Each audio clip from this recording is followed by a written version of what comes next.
Bonjour et bienvenue. Aujourd'hui, on va parler d'une question que, franchement, tout le monde se pose en commençant des probiotiques. Bon, alors, ça agit en combien de temps? Ah oui, la fameuse question. On a envie de savoir si ça vaut le coup, si ça va marcher et surtout quand. C'est tout à fait normal de se demander ça. C'est complexe, le microbiote, son équilibre. Alors aujourd'hui, on va essayer de décoder un peu ces délais d'action. Voilà, et pour ça, on s'appuie sur une analyse assez détaillée du site supernutrition.fr. L'idée, c'est de voir les délais moyens, bien sûr, mais aussi comment on sait si ça fonctionne, ce qui peut accélérer les choses ou pas. Exactement. Comprendre un peu la mécanique derrière le chiffre, c'est parti pour cette exploration de notre petit monde intérieur. Allons-y. Alors, la réponse directe, celle qu'on attend tous, en moyenne, les premiers effets, c'est pour quand? D'accord, donc pas du jour au lendemain. Non, non. Faut un peu de patience. Mais j'imagine qu'on peut sentir des petites choses avant, non? C'est pas tout ou rien. Tout à fait. Parfois, en quelques jours seulement, on peut sentir une légère amélioration, un transit un peu plus régulier, par exemple. Ah oui, Mais attention, c'est souvent subtil au début. Pour que ce soit vraiment net, stable, on ne plus sur quelques semaines. C'est une installation progressive, quoi. je vois. Et si on a des objectifs un peu plus profonds, je pense à l'immunité, la peau, ou même l'humeur, on sait que l'intestin joue là-dessus, là j'imagine que c'est plus long. Ah oui, clairement. Pour tout ce qui est plus global, l'analyse dit qu'il faut plutôt compter 2 à 3 mois. Ah quand même. Oui, et en prise quotidienne, hein.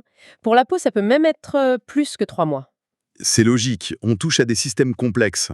C'est pas juste un petit réglage. C'est super important de le savoir, ça, pour pas se décourager trop vite. Et l'analyse rappelait aussi que ça dépend des gens, non? On n'est pas tous logés à la même enseigne. Ah bah ça c'est fondamental. Le délai, il n'est pas universel. Ça dépend énormément de comment est notre microbiote au départ. S'il est juste un peu perturbé ou complètement chamboulé. Exactement. Et puis ça dépend du produit aussi. Quelle souche, quelle quantité, et bien sûr notre hygiène de vie. C'est pas taille unique, c'est sûr. D'accord, c'est noté. Alors maintenant, comment on sait que ça commence à faire effet? Quels sont les petits signes qui disent oui, ça bouge?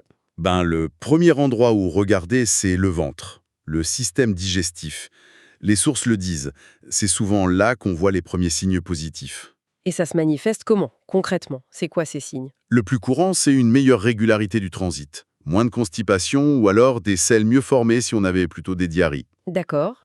Il y a aussi moins de ballonnement, moins de gaz, la sensation de ventre plus plat, quoi. Ah oui, ça parle à beaucoup de monde. Et puis, de manière générale, on se sent mieux après manger. Moins de lourdeur, moins de petites gênes. Même si c'est discret au début, si on voit ces signes apparaître, c'est bon signe. Précisément, l'analyse insiste là-dessus. Même un changement subtil, c'est important. Ça veut dire que les bactéries commencent à s'installer, à faire leur travail. Mhm. C'est le signal qu'il faut continuer? C'est encourageant. J'ai vu que l'analyse expliquait aussi que les délais varient selon ce qu'on cherche à améliorer, et surtout selon les souches de bactéries. Ça semble logique, mais c'est bien de le préciser. Oui, c'est un point super important. Toutes les bactéries ne font pas la même chose et pas à la même vitesse. Donc, choisir la bonne souche, c'est essentiel. Et il faut ajuster ses attentes en fonction. Tu peux nous donner quelques exemples, sans faire une liste de pharmacie, hein. Bien sûr, pour la digestion, le transit, là où on veut un soulagement assez rapide, on utilise souvent certaines bifidobactéries, comme B. lactis, ou des lactobacilles comme L. rhamneuse GG. Et c'est là qu'on est sur 1 à 4 semaines. D'accord. Et pour les effets plus généraux, Alors, pour le système immunitaire, avec des souches comme Lactobacillus casei ou Plantarum, là on passe à 2 ou 3 mois. C'est vraiment un travail de fond. mhm. Pour le confort intime chez la femme, avec des souches comme L. crispatus, ça pourrait agir en 2 à 4 semaines. Et pour l'humeur, l'axe intestin-cerveau. Oui, alors là, avec des souches comme L. helveticus ou Bifidobacterium longum, on parle souvent de 1 à 2 mois pour voir des effets. Et la peau, tu disais que c'était plus long. Effectivement, pour des problèmes de sensibilité, d'eczéma, on utilise parfois Lactobacillus paracasei, et là il faut compter 3 mois, voire plus. La peau, c'est complexe, ça met du temps à réagir aux changements internes. C'est très clair, ça montre bien qu'il faut pas juste prendre des probiotiques, mais choisir le bon pour le bon problème et être patient. Mais même avec la bonne souche, tu disais qu'il y a d'autres choses qui jouent. Oui, tout à fait. L'analyse parle de 4 grands facteurs qui modulent la réponse. Le premier, on en a parlé un peu, c'est l'état de notre microbiote au début. En gros, si c'est déjà le bazar dans nos intestins, ça prend plus de temps pour ranger. C'est exactement ça. Une très grosse dysbiose, un grand déséquilibre, ben oui, ça demandera plus de temps pour que les nouvelles bactéries s'implantent et ramènent un peu d'ordre. Logique. Le deuxième facteur, c'est le produit en lui-même, j'imagine. La qualité. Exactement. La qualité de la formule, c'est crucial. Il faut que les bactéries arrivent vivantes dans l'intestin. Et en quantité suffisante. Voilà. On parle d'UFC, les unités formant colonie. Il en faut assez. Et puis, il faut qu'elles survivent au passage dans l'estomac. L'analyse mentionne l'intérêt des gélules gastro-résistantes. Ah oui, ces gélules spéciales qui résistent à l'acidité. C'est ça. L'estomac, c'est acide, ça peut tuer beaucoup de bactéries. Une bonne gélule, ça aide vraiment à ce qu'elles arrivent là où elles doivent bosser. Une bonne qualité de produit, ça peut vraiment changer la donne sur la rapidité des effets. Important à vérifier quand on choisit, donc. Troisième facteur. Le choix de la bonne souche, on l'a dit. Et le quatrième? Le quatrième, c'est nous. Notre hygiène de vie générale. Elle peut soit aider, soit complètement annuler les effets des probiotiques. Ah bon? Comment ça? L'alimentation, par exemple. Si on mange beaucoup de fibres, surtout des prébiotiques, c'est la nourriture préférée des bonnes bactéries, on leur donne un coup de pouce. Les fameux poireaux, oignons, asperges, bananes, c'est un peu comme leur mettre du super carburant, hein. Tout à fait.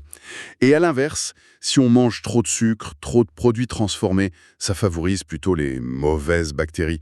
Et ça rend le travail des probiotiques plus difficile. D'accord. Et le stress chronique aussi. C'est un ennemi juré de l'intestin. Notre mode de vie, c'est vraiment un partenaire indispensable de la cure. C'est important de le rappeler ça. On ne peut pas juste prendre une pilule et continuer comme avant en espérant un miracle. Alors justement, comment on peut optimiser tout ça? L'analyse donne des conseils pratiques. Oui, et c'est souvent du bon sens. D'abord, la régularité. Il faut prendre son probiotique tous les jours. Si possible, à peu près à la même heure. La discipline, ça aide. Et le fameux débat, le matin à jeun ou pendant le repas, l'analyse dit quoi? Elle penche plutôt pour une prise juste avant ou pendant un repas. Ah oui, donc pourquoi? Parce que la nourriture aide à tamponner l'acidité de l'estomac. Ça protège un peu plus les bactéries. Même juste un yaourt, une compote, ça peut aider. Mais bon, le plus important, c'est quand même de le prendre tous les jours. D'accord. Et pour bien les nourrir, ces bactéries, on revient aux prébiotiques et bisbille un peu. Exactement. Manger régulièrement de l'ail, de l'oignon, des poireaux, asperges, bananes. C'est vraiment un plus. On leur donne de quoi bien s'installer. Et est-ce qu'il y a des trucs à éviter absolument? Des choses qui pourraient tout gâcher?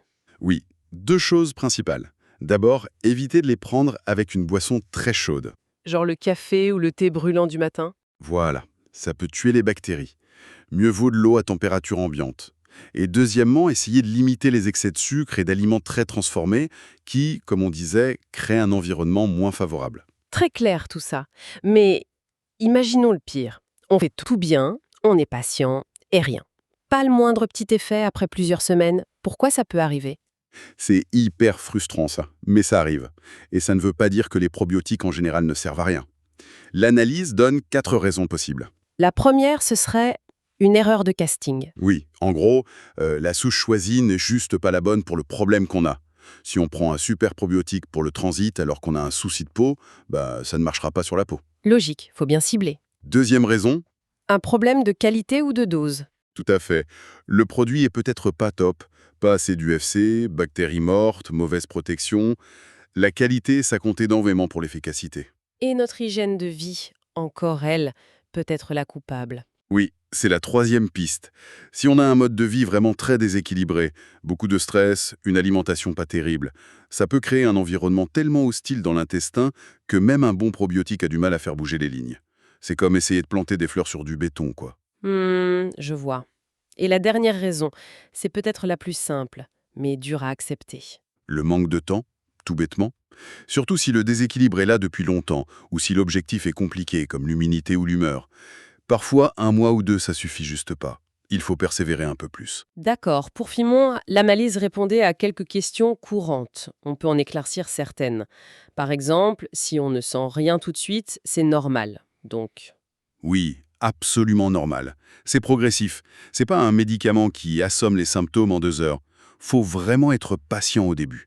et les petits désagréments parfois au début, un peu plus de gaz, de ballonnement, faut s'inquiéter? En général, non. L'analyse dit que c'est possible, souvent léger, et ça passe tout seul. Ça peut même être le signe que ça travaille, que le microbiote se réorganise. Comme des travaux dans l'intestin, quoi. Un peu, ça. Tant que c'est léger et que ça ne dure pas de panique. Le moment de la prise, plutôt avec un repas, mais surtout être régulier. Et la durée idéale d'une cure, ça dépend. Oui, ça dépend vraiment de pourquoi on le prend. Pour un coup de pouce après des antibiotiques, par exemple, un mois, ça peut suffire.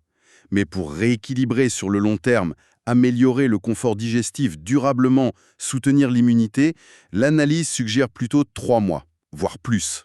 Et la question qui fâche, est-ce que ça dure après? Si on arrête les gélules, on garde les bénéfices. Ah, ça c'est très intéressant. Oui, les effets peuvent rester quelques semaines après l'arrêt.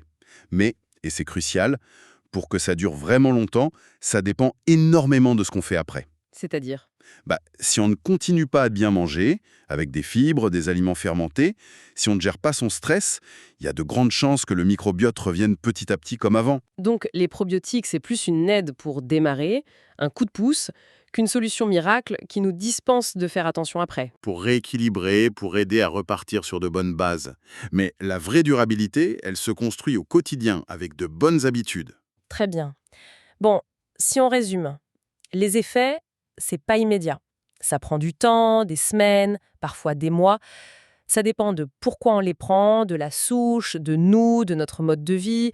Il faut être patient, régulier, choisir un bon produit. C'est une excellente synthèse. S'occuper de son microbiote, c'est un peu comme jardiner, quoi. Ça demande de l'observation, les bons outils et de la constance. Et pour laisser nos auditeurs avec une dernière idée, justement sur cette histoire de durabilité. Si tout dépend de ce qu'on fait après la cure, est-ce que finalement, le plus grand rôle des probiotiques, ce serait pas d'être un déclic, un catalyseur pour nous motiver à adopter vraiment et durablement de meilleures habitudes pour notre intestin, alimentation, stress, bien au-delà de la boîte de gélules? C'est une très belle perspective, très juste. Peut-être que le vrai bénéfice d'une cure qui marche, c'est de nous faire réaliser qu'on a un pouvoir sur notre microbiote, tous les jours. Et la question devient alors, quel changement on est prêt à faire pour de bon, pour soutenir cet équilibre sur le long terme, avec ou sans gélules ponctuelles. Voilà de quoi réfléchir. Absolument. De quoi nourrir nos réflexions sur notre propre chemin vers un ventre heureux. Merci beaucoup pour cet éclairage très complet. Avec grand plaisir, c'était passionnant d'en discuter.